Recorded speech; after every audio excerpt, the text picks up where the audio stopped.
কথা বলুন। এখন তাকান বাংলাদেশের দিকে, যত দোষ সব আলেমদের।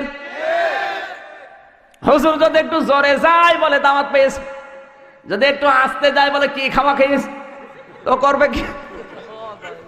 যত দোষ সব এখন কিন্তু আলেমদের। আজ এই মিডিয়ার মাধ্যমে, ইলেকট্রিক মিডিয়া, প্রিন্টিং মিডিয়ার মাধ্যমে আলেমদেরকে আজ বাংলাদেশে সবচাইতে বেশি খারাপ করেছে কিছু বাম আর রাম। আলেমরা দেশের মানুষের কাছে এত খারাপ ছিল না, কিছু বাম আর রাম এরা তথ্য সন্ত্রাস করে আলেমদেরকে সবচাইতে বড় ঘৃণিত করে দিয়েছে।